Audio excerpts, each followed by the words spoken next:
Comando Superior. Jean-Jacques Bittencourt. Rio de Janeiro. 2021. Prólogo. Andrômeda, Comando Superior do Planeta Evíluto. Passados 30 anos do término de sua terceira guerra, o planeta que ainda se recuperava era visto a 400 quilômetros abaixo da sua respectiva estação do Comando Superior. Este foi o último. Jonas Fort perguntou.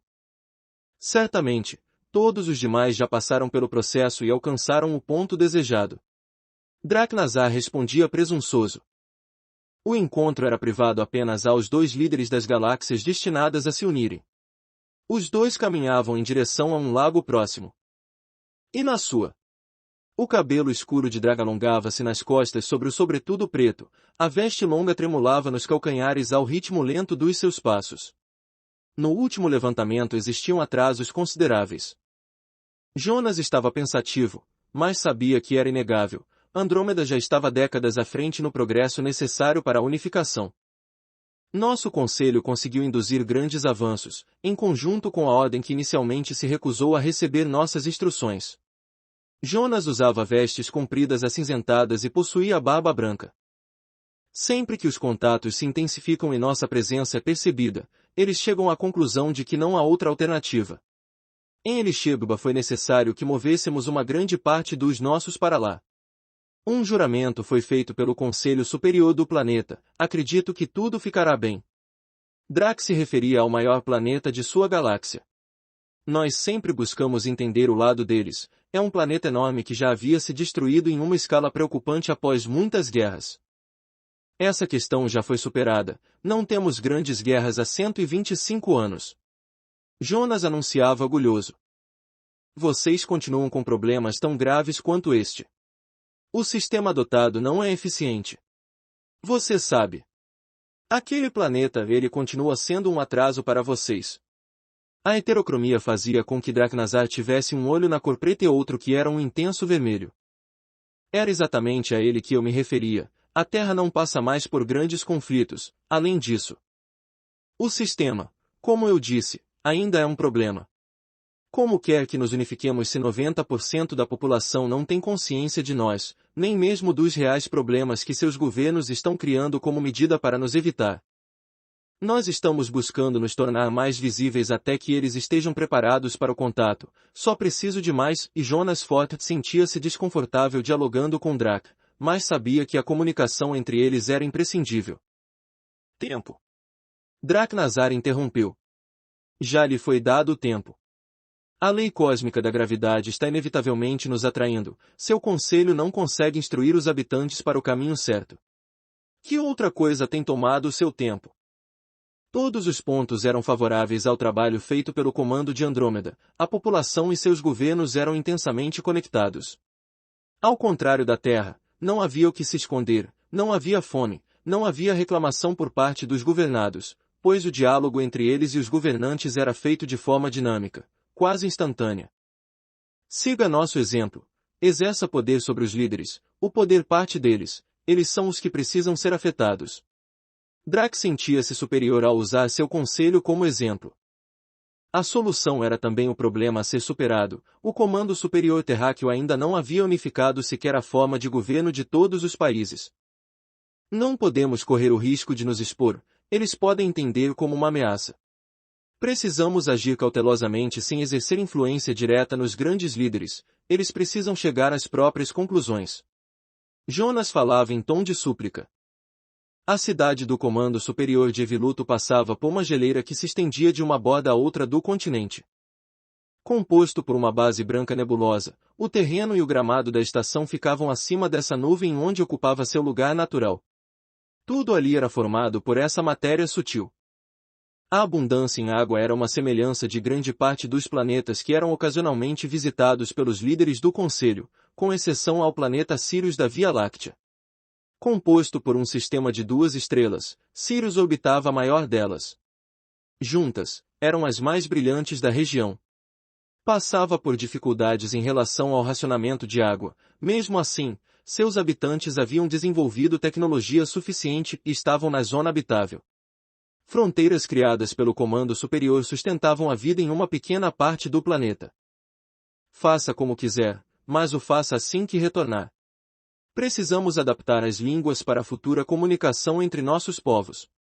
Por maiores que sejam nossos avanços, ainda somos semelhantes. Drac instruía.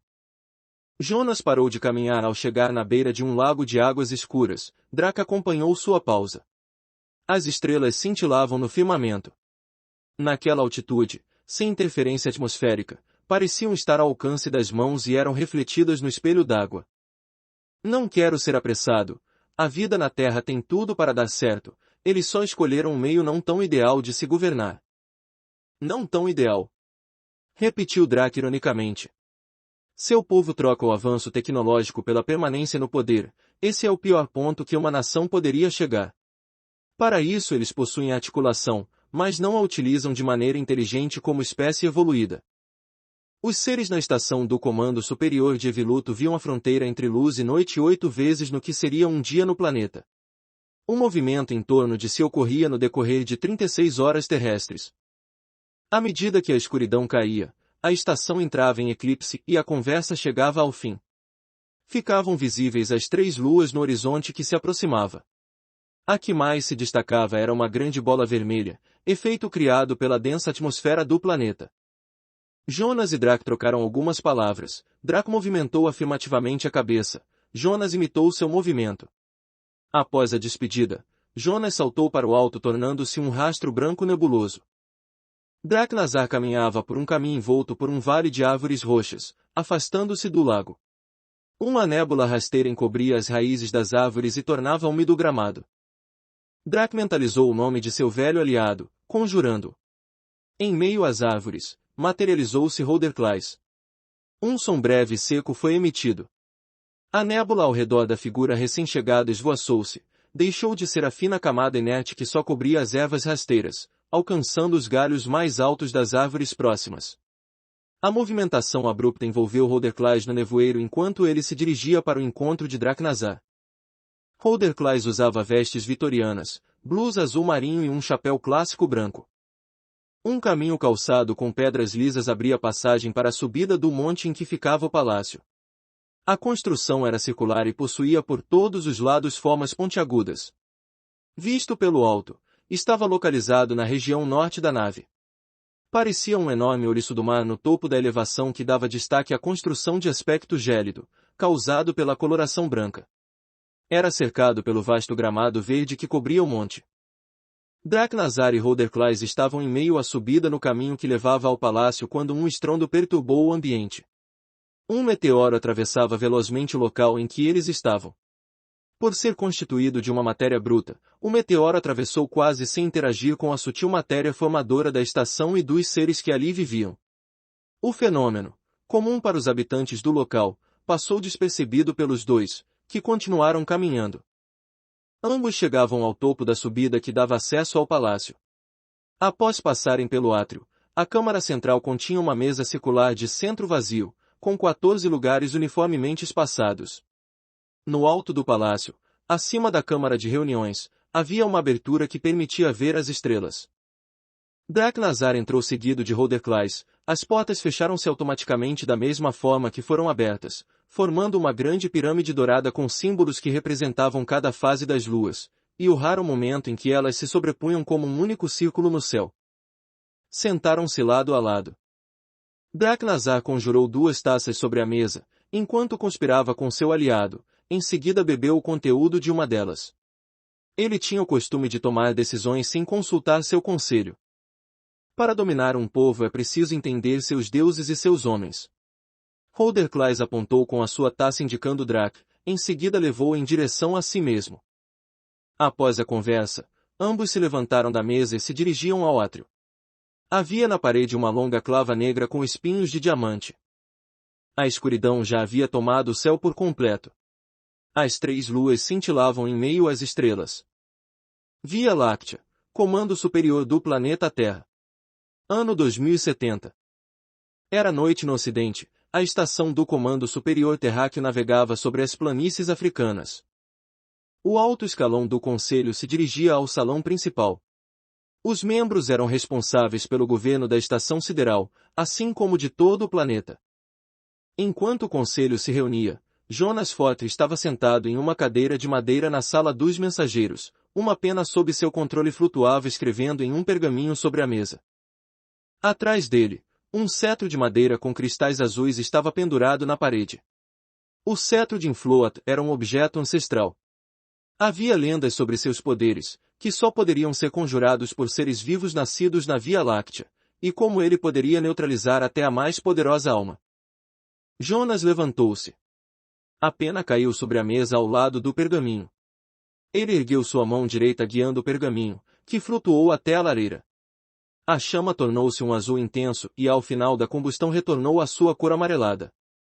Os seletos terráqueos destinatários da mensagem acordaram durante a madrugada ao terem suas mentes invadidas pela voz de Jonas.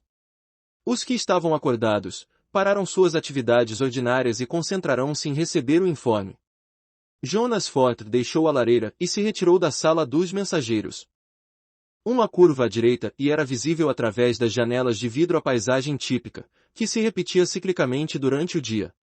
A preferida de Jonas era das grandes cidades durante a noite, pois além de representar visualmente toda a energia contida naqueles lugares, demonstrava que o conselho estava fazendo um bom trabalho ao conceder as condições básicas para a sobrevivência, com até certo luxo, de grande parte dos que ali habitavam. A porta dupla do salão principal foi aberta, fazendo o som ecoar junto aos passos que iam preenchendo o salão. Dirigindo-se cada um para os lugares que ocupavam de praxe e eram definidos também de acordo com a posição hierárquica que exerciam. Todos eram iguais como membros do conselho, mas distintos pela experiência como seres que ali interagiam para tomar as decisões que refletiam sobre os seres vivos no planeta Terra. Iniciava-se mais uma reunião sob o comando do líder Jonas Fotr. Todos os lugares estavam preenchidos ao redor da longa mesa de monólito negro.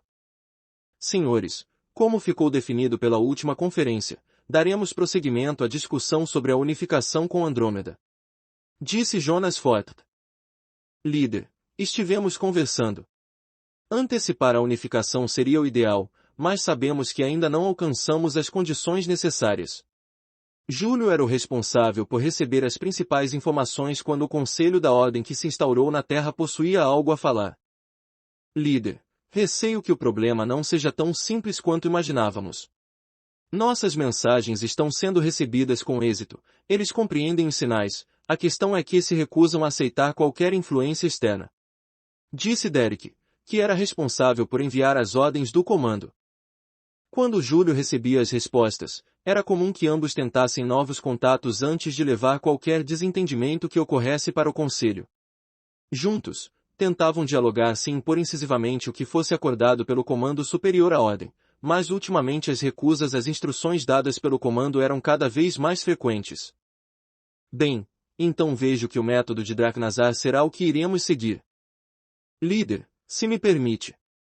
Acredito que seja possível prosseguir sem agirmos diretamente, isso vai contra os princípios que temos procurado seguir nas últimas décadas.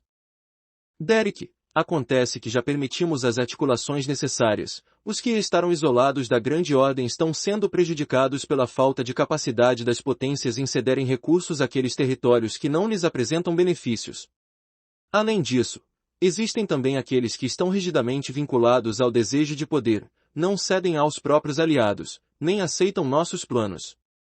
Disse Jonas Fotr. E acha que uma invasão seria a forma mais apropriada de indicar o caminho correto. Ansela fazia parte do conselho. Sinceramente, não vejo outra alternativa, Ansela. A não ser que tenha algum plano que queira compartilhar conosco. Parece que você foi contaminado com as más ações de Draknazar durante sua longa visita. Aliás, poderia nos explicar por que levou tanto tempo? Ansela provocava. O que vi em Andrômeda foi realmente encorajador, e não permito que se dirija desta forma ao líder que tem realizado ótimos trabalhos. Estão vendo? Ele fala como se fosse um deles, desde que voltou parece ter desistido de todo o projeto que temos elaborado há anos. Ansela olhava para cada membro do conselho buscando angariar apoiadores. Desistido. Acha que chamei todo o conselho para declarar o fim do projeto? Jonas estava inconformado. E o que a brilhantemente acha que vai provocar descendo lá e se tornando evidente para todos que ainda não estão preparados? Ansala criticava rispidamente. Sugiro que mude a forma de se referir a mim, Ansala. Precisamos focar. Ora vejam só, agora o senhor líder Jonas exige pronomes de tratamento enquanto conspira invadir o planeta e expor todo o comando aos senhores. Temo que estejamos passando do ponto. O Júlio tentava atenuar a discussão. Interrompeu a fala ao perceber que Derek estava prestes a falar. Ansala, suas acusações são precipitadas. Derek afirmou. Já chega. Ansala, retire-se. Está dispensado do conselho por hoje. A discussão saíra do foco para um rumo que o líder do comando sabia ser exatamente o que não precisavam para aquele conselho. O caos instaurado nos terráqueos não poderia de forma alguma se elevar aos membros do conselho.